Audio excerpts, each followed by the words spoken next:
Hey there and welcome back to NBA 2K18's My League mode. My name is Pete and today we complete the final 3 games of the regular season as the Louisville Legionnaires still fight for the 3rd seed in the Eastern Conference. In the last episode we already secured our trip to the first round, and not only that, we also secured home court advantage. However, the Legionnaires could still fall down to the 4th seed, and that would mean a potentially very dangerous second round matchup with the Cleveland Cavaliers. So that means the next 3 games could still be very important for the Legionnaires. Nonetheless, as promised in the last episode, for these remaining games we are going to switch it up a bit. Teams in the real NBA do it from time to time, and I think it's a good idea for us as well. We are going to sign a few young free agents now and give them a chance to prove themselves in these last few days of action. We already have 1 roster spot to give, and with both Richardson and Flanders looking for some rest, we are going to sign a shooting guard. And the player in question is 24-year-old Davon. Just like Flanders and Richardson, he's a 6'6" shooting guard. He played 2 seasons in Phoenix with the Suns, and he is more or less your run-of-the-mill 3 and D player, with a slightly higher focus on the 3 than the D. With an 89 open shot 3, he's absolutely lethal from deep, although his other shooting stats are looking a bit lackluster. However, he also has high ratings in both on-ball and pick-and-roll defense, and those should allow him to be serviceable on that end of the court as well. Despite being a fairly young player, his potential rating isn't too exciting, so he will likely not improve much further from a 72 overall rating. Still, he brings a few nice skills to the table, there are no real injury concerns with him, and so, due to the unfortunate lack of 10-day contracts in this game, we are going to bring him in for the rest of the season. The contract will be very straightforward, a minimum deal for 1 year, and no surprises here, Reed accepts the offer. Now, Reed was only the first guy on my list, there is another one, but to sign him we have to clear a roster spot first. And I have to say, the decision here wasn't really all that hard. Rating-wise, Omer Asik is still the worst player on the team, his $12 million contract is already running out, he hasn't seen a single minute of action this season, and so we are now going to release him to free agency. If no other team picks him up in the next 2 days, we have to pay his salary for the rest of the season, but we would have done so regardless. We might as well put his roster spot to good use. And we are in fact going to bring in another big man, the guy in question, 23-year-old center Diamond Stone. Stone is currently more or less dominating the G League. He is the league's 2nd best scorer with 15 points per game. He is also the 2nd best rebounder with 9.5 per game. He is also the 3rd best shot blocker with 2.5 per game. And to top it all off, he has the highest field goal percentage in the entire G League. I think those numbers alone are enough to give him a chance, and his overall skill set isn't too bad either. Yes, he is more of a defensive-minded player, but he has a passable inside scoring game as well. His 74 potential rating is also interesting, because I believe he has played in the G League for 2 straight seasons now, and that definitely has a chance to have an impact on player development. So I wouldn't be surprised to see either his overall or at least his potential rating jump up a few points in the near future. For now though, we will bring him in for just the remainder of the season, and just like Reed, he accepts a 1-year minimum contract. In our game against Detroit then, we make no changes to the rotation just yet. We need the win here to increase our chances of staying in the 3rd seed, so the best players will get their usual minutes. However, if the game at any point becomes too lopsided, the young guys will see some action. Detroit, by the way, is already out of the playoff race for a few games now. Still, they made us suffer in this one and quickly ran away with it. With about 8 minutes left in the 4th quarter, we were down by 20, and that was the point where I decided to bring in our reserves. As expected, that didn't change anything about the outcome, and so in the end Detroit walks away with a well-deserved but ultimately meaningless 18-point victory. Bryce Johnson was our leading scorer tonight with 17 points in only 20 minutes, followed by Richardson, Hood and Flanders, who all scored in double figures as well. Mohamed Bamba barely missed a double-double, but was once again impressive in only 25 minutes. He racked up 9 points, 10 rebounds, 4 assists and 4 blocks. Deontay Davis then showed his worth with increased minutes tonight, finishing the game with 7 points and a team-high 13 rebounds. The 2 new guys were pretty quiet tonight. Both Reed and Stone played only 9 minutes. For Reed, those minutes were good enough for 2 points and an assist. Stone, on the other hand, didn't score but grabbed 2 rebounds and also dished out 1 assist. And with that, we're now down to 2. The Milwaukee Bucks are waiting, but let's have a quick look at the standings first.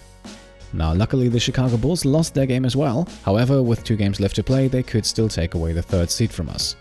At the same time, Milwaukee is still fighting for a playoff spot, so they will very likely scratch and claw for the victory here tonight. All in all, that once again means no changes to the lineup. This game is still fairly important and we cannot afford a loss. Luckily though, we didn't have to fight all that hard in this one. The game was pretty much decided by halftime. Simply put, the Bucks just played bad basketball, and the Legionnaires had no problems building a large double-digit lead. And this also once again allowed for playing time for the newcomers.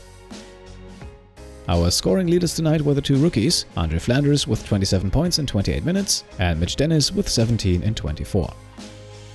Hood, Bamba, Labissiere, Davis and Johnson all had double-digit scoring performances tonight as well, but for this game I quickly want to mention Rajon Rondo, who already showed flashes of playoff Rondo with 6 points, 5 rebounds and 10 assists. Diamond Stone also got a bit more into the game tonight with 6 points and 5 rebounds, while Davon Reed repeated his stat line from the last game with 2 points and 1 assist.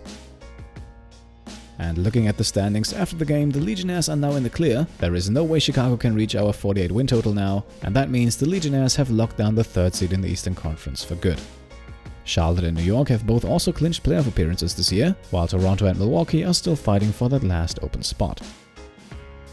In the Western Conference, on the other hand, the picture is set already. With only one game left on the schedule, both the Clippers and the Suns make it in. This now means for the last game against the Orlando Magic, we can do as we please, and I plan to switch things up quite a bit.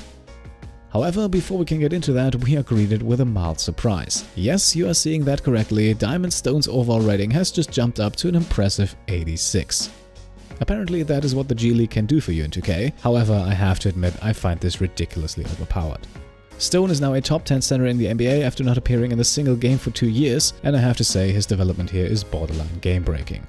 Just to give you a quick impression, he now has a 99 rating in his close shot ability, a 99 for his standing layup, a 94 for his standing dunk, an absolutely filthy post game with a hands rating of 98, a post control of 99, a post hook of 99 and a post fadeaway of 86, not to mention his 86 potential rating. So for the sake of realism, I quickly went back to a save that I made prior to this last game, and I noted down all of his old stats and then manually put those back in. The only thing I didn't change was his potential rating, because I do think the G League should have some effect, so Diamond Stone now back to his old ratings but with the new potential rating of 86, which should increase his ceiling by quite a bit. Overall, I think 2K definitely has to nerf the effect of the G League a bit. We had K Felder jump up by 10 points after staying in the G League in the last episode, now we had a 15-point jump for Diamond Stone here, and the G League always seems to give the players the best of both worlds, increasing both their overall and their potential rating. I would be happy if only one of those ratings changed, and even then I think the changes have to be a lot smaller, but right now you can basically take anyone who's young enough, send them to the G League for 2 or 3 years, and you will end up with a superstar on your hands. By the way, let me know in the comments what you think about this mechanic. Do you think it's a good thing that we see these big rating jumps? And if not, then leave your ideas how 2K could implement it in a better way. Now let's get back to the action. We have one last game coming up, and like I said, for this one we are playing around a bit. This means our starting lineup tonight with heavy minutes will be Derek White, Davon Reed, Mitch Dennis, Deontay Davis and Diamond Stone, while we only play 4 guys off the bench in Rajon Rondo, Courtney Lee, Bryce Johnson and Boban Marjanovic. This also means that Andre Flanders, Tyler Hughes, Rodney Hood, Skal Labissiere, Josh Richardson and Mo Bamba will sit out this game entirely. They have earned the rest and can now watch from the sidelines. Now I have to say, with this lineup I expected a loss or at least a close game against the Magic, however this game was closer to an absolute annihilation. With only a 9-man rotation and not a single of their starters in the lineup, the Legionnaires still won the game by 28 points, while the Magic barely put up any resistance. Courtney Lee would then be the Legionnaires' leading scorer with a phenomenal performance off the bench. He played only 25 minutes but shot a ridiculous 10 of 13 from the field. He remained perfect from beyond the arc and from the free throw line, and he finished the game with a team-high 31 points. Bryce Johnson also very efficient in limited minutes. He finished the game with 16 points, 7 rebounds and 3 blocks. Boban Marjanovic then with a Mo Bamba stat line here tonight, a big double-double with 12 points, 16 rebounds and 3 blocks, while Davon Reed also finally took a few more shots and finished with 11 points and 6 rebounds. Diamond Stone also had a nice stat line tonight with 8 points, 8 rebounds, 3 assists and 2 blocks, definitely showing the league that he has some value. After the game, we are then immediately greeted by the season awards. The regular season is now officially over and a few trophies have to be handed out. And for the 3rd straight time, the Houston Rockets' James Harden wins the MVP award, now the only player to have won this honor 3 times in a row since Larry Bird in the mid-80s. The Golden State Warriors' Chris Delk then wins Rookie of the Year, and I think deservedly so. Looking at the competition, Andre Flanders was just a step behind the rest. Not that he didn't have a case, but Delk put up a slightly more impressive stat line and a few other guys did as well, so I definitely think the award goes to the right player. Tyreke Evans then wins 6th Man of the Year for the New York Knicks, and once again I think he deserves it. With averages of 15 points, 5 rebounds, 4 assists and 1.5 steals per game, he definitely contributes a lot. Defensive Player of the Year then was an award that I hoped Mo Bamba could get, but in the end it goes to DeAndre Jordan, and I have to say that's a good choice as well. Jordan currently is the league's leader in both rebounds and blocks per game, and I think that achievement has to be recognized. I also don't think Mohamed Bamba will be all too sad about losing out here, because in his second season with the Louisville Legionnaires, he wins the Most Improved Player award. Bamba heavily improved in every single stat line that is measured in the game, including shooting percentages, and he finished the season top 5 in the league in both rebounds and blocks, averaging a double-double, shooting almost 50% from the field and close to 40% from deep, and so there is nothing else to say but congratulations Mohamed Bamba, you have definitely earned it. Coach of the Year then goes to Tyronn Lue of the Cleveland Cavaliers. His team had by far the best record in the league this year, and even though it's hard not to with the personnel they have, he gets his well-deserved honors for his part in their success. Surprisingly though, not a single Cavalier makes it into the All-NBA first team, despite 3 of them being talked about as potential MVP candidates throughout the season. Only in the All-NBA second team, LeBron James is the first Cavalier to appear, while Isaiah Thomas only makes it to the third team, and Luka Doncic is absent entirely. Doncic then makes an appearance in the All-Defensive first team, however, next to other household names and Defensive Player of the Year DeAndre Jordan. In the All-NBA second team, then a few more guys who are known for the defense, and James Harden, and sadly no Mohamed Bamba here as well. I had hoped for him to be on the list here.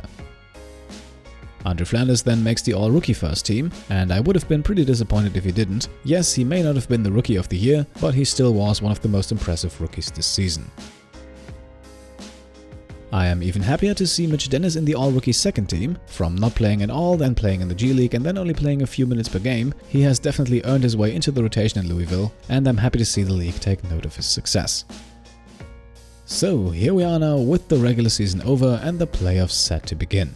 The Legionnaires finished a phenomenal regular season with 49 wins as the 3rd seed in the East, now facing the New York Knicks as their matchup in the first round. Once again, I have to say I'm absolutely shocked by how good this team was this year. After winning 30 games in their first season and then 36 in their second, I had expected them to maybe finish slightly above 40, but definitely not close to 50 as one of the best teams in the East. So I am now proud to see the Legionnaires in the playoffs in only their 3rd season, with a matchup against a team that is definitely not impossible to beat. So join me next time when we jump into the Legionnaires' very first playoff game. I am not yet 100% sure how I will change up the presentation for that. I think the playoff games definitely deserve a bit more focus, so we'll probably see a bit more in-game footage, a closer look at a few performances, and we'll likely also talk a bit more about strategy since we are facing the same opponent again and again. If you have any ideas what you would like to see me do for the playoffs, then please go ahead and leave them in the comments. You guys almost always mention stuff I haven't even thought about, and if it helps me improve the presentation for the series, then by all means feel free to share what's on your mind. Of course, if you liked the episode, then as always give it a thumbs up, and if you haven't subscribed already and want to get notified when we start our race to the finals, then go ahead and feel free to subscribe. Thank you all for watching, and I'll see you next time. Cheers!